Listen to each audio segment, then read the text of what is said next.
আপনার ছেলে বা মেয়ে কি আগামী দিনে উচ্চশিক্ষার স্বপ্ন দেখছে? তারা কি কেউ ডাক্তার হতে চাইছে, কেউ ইঞ্জিনিয়ার, নিদেন পক্ষে সরকারি কোনো স্কুলের সহশিক্ষক? যদি সেই সাহস তাদের মধ্যে আজও বেঁচে থাকে, তবে তাদের স্বপ্ন দেখার এই ইচ্ছেকে কুর্নিশ জানান। কারণ আজ অন্তত আমাদের স্বপ্ন দেখবার জন্য কোনো জিএসটি বা ট্যাক্স দিতে হয় না। নমস্কার, প্রাক নির্বাচনী এই পশ্চিমবঙ্গে আমি সুপ্রিয় কুণ্ডু, O2 একাডেমিয়া বদমাসের ইউটিউব চ্যানেলের পক্ষ থেকে। আজকে আমরা আলোচনা করতে চলেছি এক অসামান্য পশ্চিমবঙ্গের সেই উজ্জ্বল উচ্চশিক্ষার ভবিষ্যৎ নিয়ে, যেই ভবিষ্যৎকে নির্ধারণ করছে একদিকে রাজ্য সরকারের অভাবনীয় নিয়োগ করবার জন্য যে পন্থা চলছে পশ্চিমবঙ্গে, তার সাথে যুক্ত হয়েছে কেন্দ্রীয় সরকারের নিউ এডুকেশন পলিসি, এবং সঙ্গে তো রয়েছে আমাদের আপামর জনগণের ভাতার প্রতি যে অনির্বচনীয় লোভ এবং আস্থা। তো এই তিনের ককটেলে এক জোরদার ঝাঁকুনি লাগতে চলেছে আজকের আলোচনায়। তো আপনার সিট বেল্ট শক্ত করে বেঁধে নিন, খুব গুরুত্বপূর্ণ বিষয় নিয়ে আলোচনা করব আজকে। শুরুতেই কয়েকটা ম্যাজিক ফিগারের কথা বলি আপনাকে। এটা 14ই এপ্রিল আনন্দবাজারের পত্রিকার একটি খবর থেকে আমি এই সংবাদটা আপনাদেরকে জানাচ্ছি। উত্তরবঙ্গের একটি কলেজের পরিসংখ্যান হিসাবে সেই কলেজের অধ্যক্ষ বলছেন, 2023-এর নিউ এডুকেশন পলিসি লাগু হবার পরে সেই কলেজটিতে প্রথম সেমেস্টারে, মানে ফার্স্ট ইয়ারে, স্টুডেন্ট সংখ্যা ছিল হচ্ছে 5,000, যারা ভর্তি হয়েছিল সেই সেমেস্টারের মাধ্যমে তাদের গ্র্যাজুয়েশন ডিগ্রি কমপ্লিট করবার জন্য। তৃতীয় বছরে এসে সেই সংখ্যাটা দাঁড়াচ্ছে 2,000-এর সামান্য কিছু বেশি, আর পঞ্চম এবং শেষ সেমেস্টারে গিয়ে সেই সংখ্যাটা দাঁড়িয়ে যাচ্ছে 1400-র মতো। তাহলে কোথায় গেল এই 3,500 ছেলে মেয়ে? আমি কিন্তু এই তথ্যটা বললাম একটি কলেজের সাপেক্ষে। এবার আপনি ভেবে নিন 500-র বেশি সরকারি কলেজ রয়েছে, সেই সমস্তগুলো যদি আমরা এক জায়গায় জড়ো করি তাহলে পরিসংখ্যানটা কোথায় গিয়ে ঠেকছে। এই ছেলেমেয়েরা কি ফেল করে গেল? না, আমাদের শিক্ষানীতি, আমাদের শিক্ষা ব্যবস্থা এখন এতটাই উদার হয়েছে কোট আনকোট, যে কাউকে ফেল করতে দিচ্ছে না, ফেল করার সম্ভাবনাটাই চলে গেছে। তাহলে এই 3,500 ছেলে মেয়ে কোথায় গেল? এই 3,500 ছেলে মেয়ে লুপ্ত হয়ে গেছে, তারা তাদের ডিগ্রিটাকে আর পার্সু করতে চাইছে না। আসুন কয়েকটা বিষয় খতিয়ে দেখা যাক কেন তারা এটা চাইছে না। এই যে কোর্সটি তারা করছে, এখানে কিন্তু যে কন্টেন্ট, তার কিন্তু কোনো অভাব নেই। এখানে মেজর সাবজেক্টস আছে, মাইনর সাবজেক্টস আছে, তাকে কনস্টিটিউশন পড়ানো হচ্ছে, এনভায়রনমেন্ট সম্পর্কে পড়ানো হচ্ছে, তাকে ইন্টার্নশিপ করানো হচ্ছে, আরো কত কিছু। কিন্তু এই সমস্ত কিছু করবার জন্য হাতে সময় কি দাঁড়াচ্ছে? মোটামুটি 3 মাস মতো করে দাঁড়িয়ে যাচ্ছে সেমেস্টার টু সেমেস্টার। এবং সেইখানে তাদেরকে শিক্ষা দেওয়ার জন্য যে উপযুক্ত পরিকাঠামো, সেই পরিকাঠামোর ভীষণ রকম অভাব। কেন এই পরিকাঠামোর অভাব? কারণ এখন ভর্তি হওয়া থেকে শুরু করে পুরো টাকাটাই জমা পড়ছে সেন্ট্রাল গভর্নমেন্টের ঘরে, এবং সেন্ট্রাল গভর্নমেন্ট সেই টাকাটা পাঠাবে, তবে গিয়ে সেই টাকাটা খরচা হবে। কিন্তু সেন্ট্রাল গভর্নমেন্ট আর স্টেট গভর্নমেন্ট তারা তো একে অন্যের সঙ্গে রাজনৈতিক প্রতিদ্বন্দ্বিতায় ব্যস্ত। তাদের কাছে না দেশ প্রাধান্য পাবে, না রাজ্য প্রাধান্য পাবে। তাদের কাছে প্রাধান্য পাবে তাদের আসন্ন নির্বাচনে তারা কতটা সিটকে সুরক্ষিত করতে পারলো। আর তাদের এই অসাধারণ রাজনৈতিক দড়ি টানাটানির খেলার বলি হচ্ছে এই ছেলেমেয়েরা। তারা উৎসাহ পাচ্ছে না কলেজে পৌঁছতে। এমনকি ভাবলে আশ্চর্য হবেন, একজন গ্রুপ ডি কর্মচারী, যিনি কিনা পরিবেশকে উপযুক্ত রাখবে শিক্ষা দানের মতো করে, সেই গ্রুপ ডি কর্মচারী নিয়োগ করবার মতো যথেষ্ট অর্থ সেই কলেজগুলির হাতে এই মুহূর্তে নেই। ফলত সেই ড্রপ আউটের পিছনে একটা বড় কারণ হয়ে দাঁড়াচ্ছে এই অব্যবস্থা। এর সঙ্গে রয়েছে দ্বিতীয় কারণ, যেখানে অনেকটাই কন্ট্রিবিউট করছে রাজ্য সরকার। দেখা যাচ্ছে যে পাশ করবার পরে, গ্র্যাজুয়েট হওয়ার পরে এই ছেলে মেয়েগুলো যাবে কোথায়? মনে করে দেখুন, 2016-র পরে আবার এই 2026-এ এসে আমরা দেখতে পেলাম এসএসসি, স্কুল সার্ভিস কমিশনের আরো একটি নিয়োগের প্রক্রিয়া শুরু হলো, যা কিনা সম্পূর্ণভাবেই একটা 10 বছরের ব্যবধানকে নিশ্চিত করে।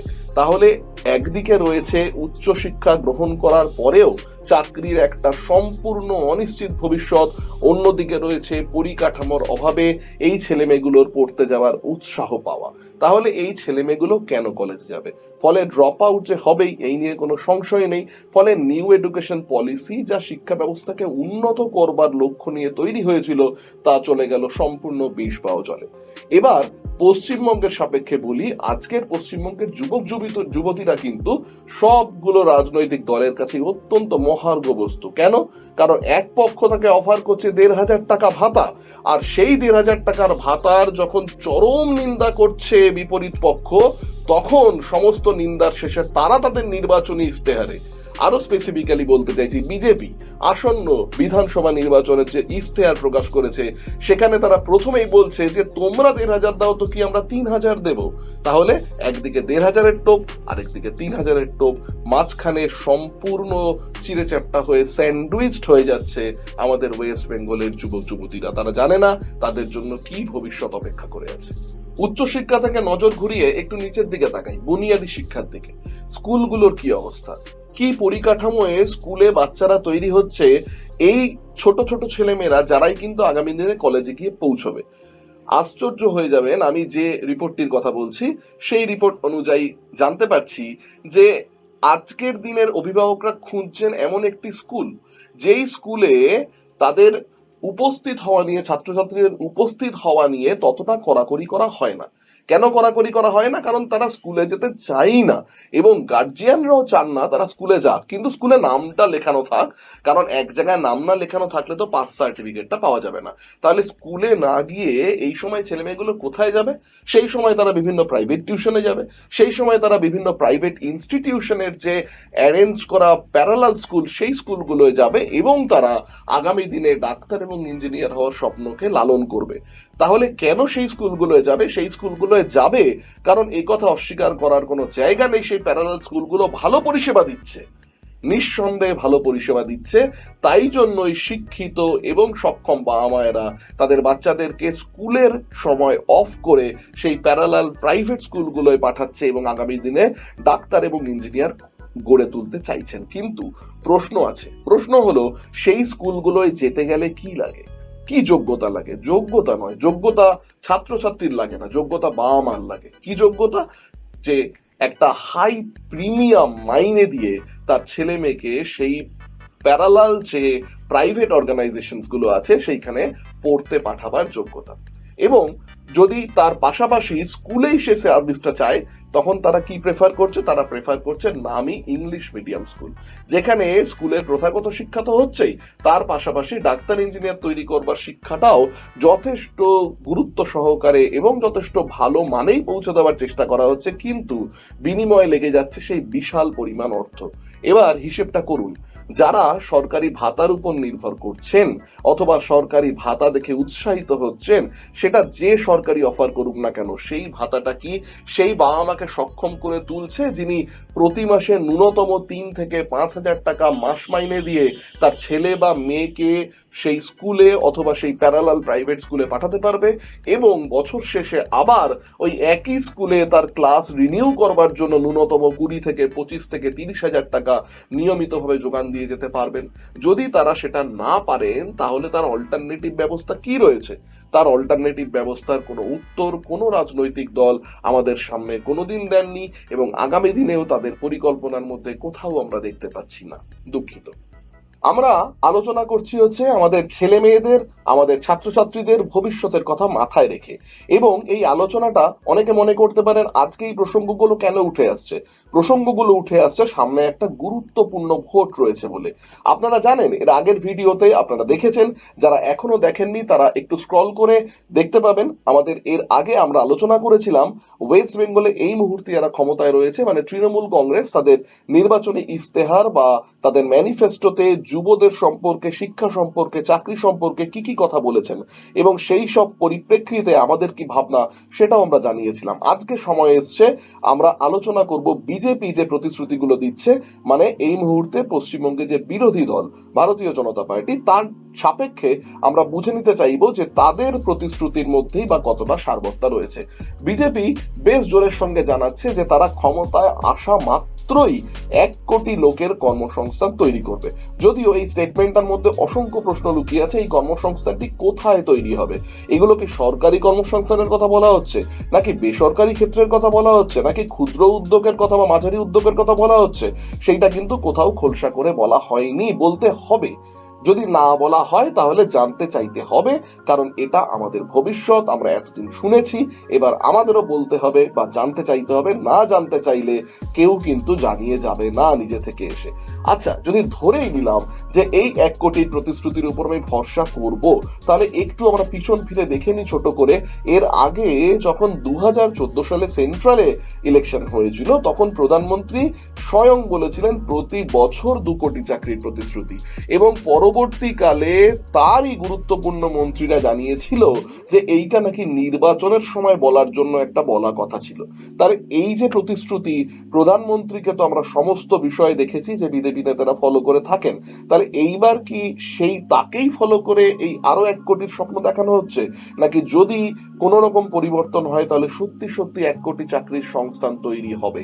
এবং এই 1 কোটি সংস্থান তৈরি হবে তাই শুধু নয়, এইখানে যে নির্বাচন হবে, মানে চাকরি দেওয়ার যে নির্বাচন হবে, ক্যান্ডিডেটদের যে একটা ফেয়ার ওয়েতে তাদের নির্বাচন হবে, তারও প্রতিশ্রুতি তারা দিচ্ছেন। যদিও আমরা আবারও যদি দেখি বিজেপি শাসিত যে রাজ্যগুলো রয়েছে, যেখানে বিজেপির সমর্থনে বিহার গভর্নমেন্টের কথা মনে করি, অথবা উত্তরপ্রদেশের কথা, অথবা গুজরাটের কথা, সেখানে সমস্ত জায়গাতে চাকরি দেওয়ার সময় যে দুর্নীতি তা কিন্তু উঠে এসছে।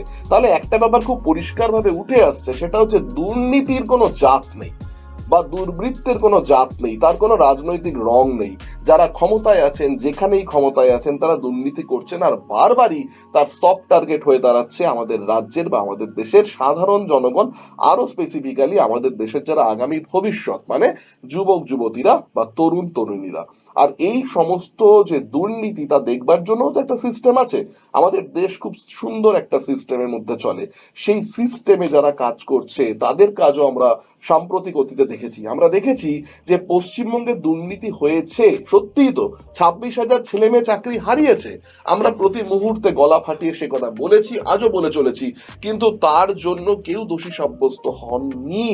26,000কেই চাকরি বরখাস্ত করতে বাধ্য হয়েছে সুপ্রিম কোর্ট, এই কথা বলে যে মুনি মিস্ত্রিকে আলাদা করা গেল না। আর সেই মুনি মিস্ত্রিকে আলাদা করবার দায়ভার যার ছিল, অর্থাৎ সিবিআই, যে আমাদের সর্বোচ্চ সংস্থা এই সমস্ত কাজের ক্ষেত্রে তদন্ত করবার যে সমস্ত কাজ রয়েছে সেইগুলো যাদের দেখভাল করবার কথা, তাদের দিককার কথা ছিল হচ্ছে তাদের কাছে যথেষ্ট তথ্য প্রমাণ আসেনি, যাদের দেওয়ার কথা তারা দেয়নি। আচ্ছা, এটা নয়, একটা ক্ষেত্র গেল। আমরা দেখেছি আরজি করের সময় আজ অব্দি তার মীমাংসা হলো না। আমরা সন্তুষ্ট হতে পারলাম না সিবিআই তদন্তে। আমরা দেখলাম এই যে এসআইআর চলছে, এই যে 91 লাখ লোকের নাম বাদ গেল, এই যে নির্বাচন কমিশন যেভাবে কাজ করলেন, এই যে ডিসক্রিপেন্সি তৈরি হলো, এই যে একটা সফটওয়্যারে শুধুমাত্র সফটওয়্যারের নাম ম্যাচ করলো না বলে অসংখ্য লোকের ভবিষ্যতের মুখে প্রশ্নচিহ্ন পড়ে গেল, অসংখ্য ছেলে মেয়ে যারা আজকে ভোটার কার্ড শো করতে পারবে না চাকরির পরীক্ষার অ্যাপ্লিকেশন করবার সময়, এই সমস্তগুলো যারা নিয়ন্ত্রণ করছেন সেই কেন্দ্রীয় সংস্থাগুলির যে বিশ্বাসযোগ্যতা তা আজকে প্রশ্নের মুখে এসে দাঁড়াচ্ছে, যা কখনোই কাম্য ছিল না। আমরা কি মনে করতে পারি না এই কিছুদিন আগে, এই এই কিছু কয়েক বছর আগেই আমরা দেখেছি দিল্লিতে সরকারে ছিল কোন সরকার? আপ সরকার। কেন তাদের কথা মনে রেখেছি? কারণ তাদের গুরুত্বপূর্ণ ভূমিকা ছিল শিক্ষাক্ষেত্রে। শিক্ষাকে তারা অন্যভাবে পরিবর্তন করবার চেষ্টা করছিলেন, সে কথা আমার নয়, সে কথা সর্বভারতীয় এবং আন্তর্জাতিক স্তরে প্রশংসিত হচ্ছিল। যে কথা দিয়ে শুরু করেছিলাম সরকারি স্কুলের দৈন্য দশা, সেই সরকারি স্কুলে একটা বৈপ্লবিক পরিবর্তন আনবার চেষ্টা করছিল আপ সরকার। এবং ভোটের আগে আমরা দেখতে পেলাম আপ সরকারের মুখ্যমন্ত্রী সহ নজিরবিহীন ভাবে তার গুরুত্বপূর্ণ সদস্যদেরকে জেলে ভরে দেওয়া হলো, এবং সেইখানেও সৌজন্যে সিবিআই এবং ইডি, এবং প্রাক নির্বাচনী সময় দেখা গেল সুপ্রিম কোর্ট তাদের প্রত্যেককে বেল দেওয়ার সময় একথা জানিয়ে দিল যে তাদের বিরুদ্ধে যথোপযুক্ত প্রমাণ নাকি নেই। তাহলে এই এত কথা বলার উদ্দেশ্য কি? বলার উদ্দেশ্য একটাই, সেটা একটাই দেশ আমাদের, সেই দেশের একটা রাজ্য পশ্চিমবঙ্গ। এই পশ্চিমবঙ্গের ছাত্রছাত্রীরা সবাই ভারতের নাগরিক, সবাই ভারতের ভবিষ্যৎ। আমরা BJP, CPM, Trinamool, X Y Z সমস্ত কিছুকে বাদ দিয়ে নিরপেক্ষভাবে যখন আমরা ভাববো প্রশাসনিক স্তরে, তখন শুধুমাত্র এদের উন্নতির কথাই ভাববো, এদের ভালোর জন্যই ভাববো। আমরা ভাববো না যে কে কোন রং বা কে কোন দলকে সমর্থন করছে। কিন্তু যদি সেই ভাবনা থেকে যাদের ভাববার কথা তারা বিচ্যুত হন, যদি তারা সেটা ভুলে যান, তাহলে মনে করিয়ে দেওয়ার দায়িত্ব কিন্তু আমাদের। কারণ না কাঁদলে মাও তার সন্তানকে খাবার দেয় না। তাহলে আমাদেরও তো আমাদের প্রাপ্যটা বুঝে নিতে হবে। যদি মনে হয় যে যে কথাগুলো আমি বলছি সেই কথার মধ্যে সারবত্তা রয়েছে, তাহলে এই ভিডিওটি আপনারা ছড়িয়ে দিন, আপনাদের বন্ধু বান্ধব পরিচিত লোকদের উৎসাহিত করুন ভিডিওটি দেখতে। আর যদি মনে হয় আমার কথার মধ্যে কোথাও অসঙ্গতি আছে, যদি মনে হয় কোনো বায়াসনেস আছে, যদি মনে হয় আমার কথায় কোনো অযুক্তি আছে, তাহলে সেটা লিখুন, কমেন্ট বক্সে লিখুন। আপনি নির্দ্বিধায় লিখুন, কারণ আমরা সমস্ত রকম মত প্রকাশকেই ওয়েলকাম করি। তো আজকে আমাদের আলোচনার মূল বিষয় ছিল এটাই। আবারও বলে দিই, আমাদের লক্ষ্য ভোটের দিকে নয়, আমাদের লক্ষ্য রাজনীতির দিকে নয়, আমাদের লক্ষ্য আমাদের ছাত্রছাত্রীদের দিকে। কারণ তাদের হিত সাধনই আমাদের একমাত্র প্রচেষ্টায়।